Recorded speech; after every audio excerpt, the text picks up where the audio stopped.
So here's the thing. If you want to build an incredible life, it's not about what you did yesterday, today, or what you're going to do tomorrow. It's a culmination of years of daily habits compounding. And today I'm going to show you the top 5 habits that made me a millionaire by the time I was 18. And if you actually implement these things into your daily life, I know that you will achieve monumental things and will set you apart from the mainstream mass and put you in the top 1%. So the first habit, which is more of a challenge than anything, is probably the most important one.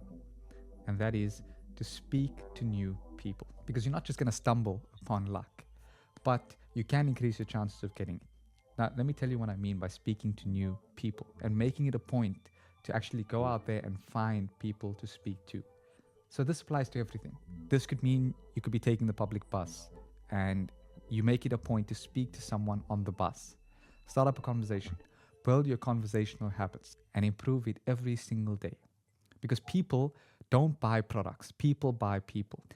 Make it a point to speak to at least a few people every single day. All of these conversations may seem small and insignificant, but they will actually compound into what will turn out to be you speaking in a much more professional and a much more mannered way. And that makes you an effective communicator, which is why I mention it as the first skill to help you achieving your first million.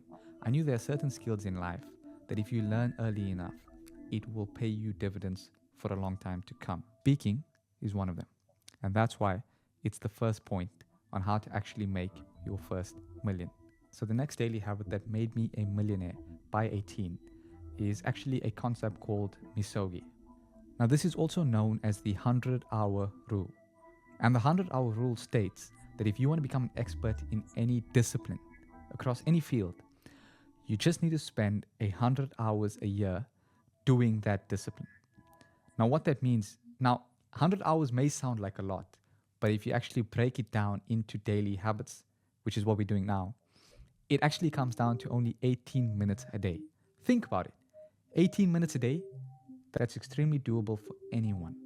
Whether you're a university student, whether you got a full-time job, whether you're working 2 jobs, 18 minutes is something we can all spare. And if that's what it takes to become an expert in the field that you want to become an expert in, that sounds like a no-brainer. That's all it takes to become better than 95% of the world in any discipline, the 100-hour rule. For example, if you practice the piano for 18 minutes a day for 1 year, you'll basically be better than 95% of the world at the piano. And here's the amazing thing.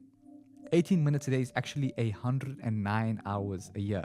I've worked it out. That's 1.9% of your total available time in that year.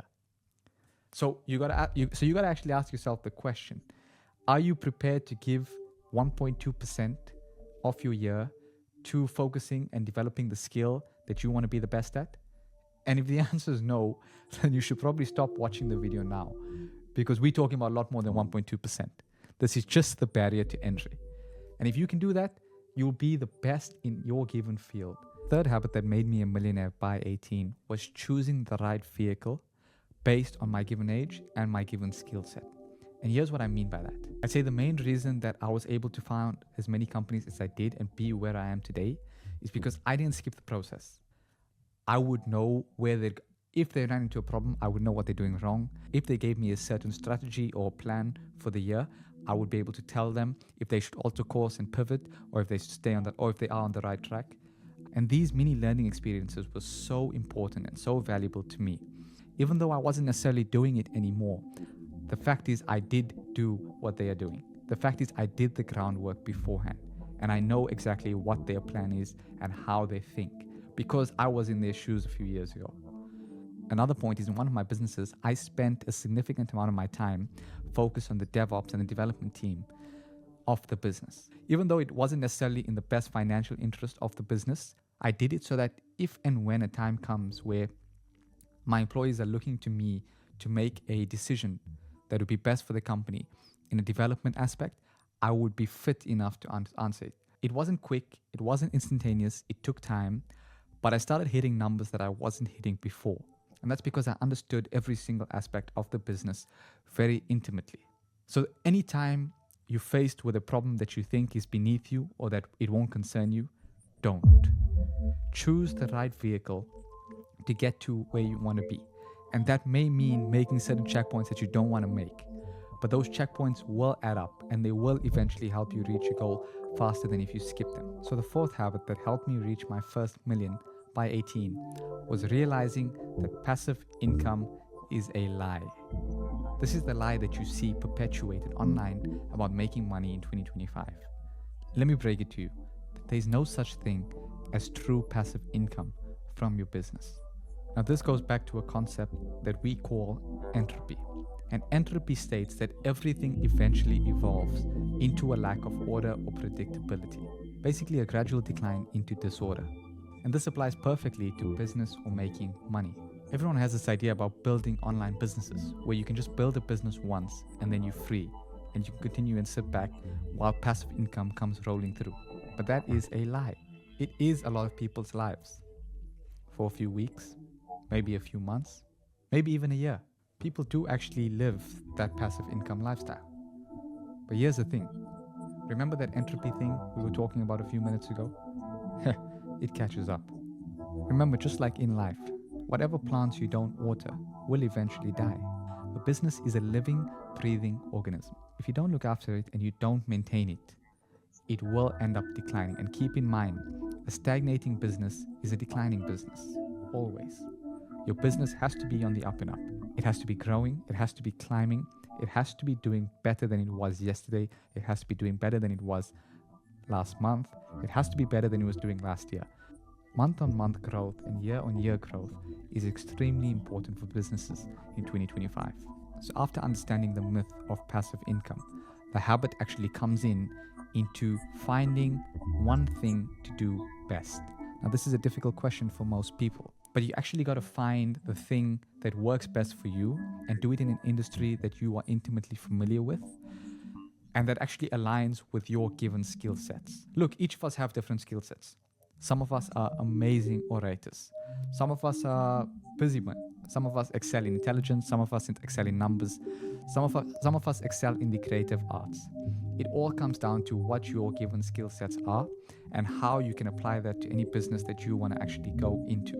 So the last and final habit that made me a millionaire by 18 was thinking in second order consequences. And when I was younger, I played a lot of chess. Now when you're playing chess, you're always thinking of 6 or 8 or 10 consequence moves ahead. And for every move you're thinking of the after effect and what the opposition may or may not do. And you're always thinking about the ripple effect of what your move may conspire. Not in one move or 2 moves, but in 5 moves ahead of the game. And I carried that through for the rest of my life. I always thought in second order consequences. And most people think in first order consequences. Now, most people would think in first order consequence, which would be the watch costs so much, but they're not thinking in terms of second or third order consequence, which would be after you buy the watch, what could that watch then do for you? Or what doors could it possibly open that you wouldn't be able to open before? Let's say you walked into a room full of acute businessmen and investors, and you were there to pitch your company deck. It may apply to the financial stability of the business. It may provide possible confidence to the investor, and it may actually end up in him investing in the company. So the way I look at it is I've always thought ahead, 2 to 3 moves ahead of the game. And that can sometimes make you take a step back and review all of your options holistically. And that's a good thing because it makes making mistakes quite rare. When you lay all your pieces out on the board and you take a step back and you actually weigh each option out one by one and decide which one is best for you, that is the optimum way to decide if you're making the best decision with effectiveness and speed. In as many things in your life, you need to consider second order consequences.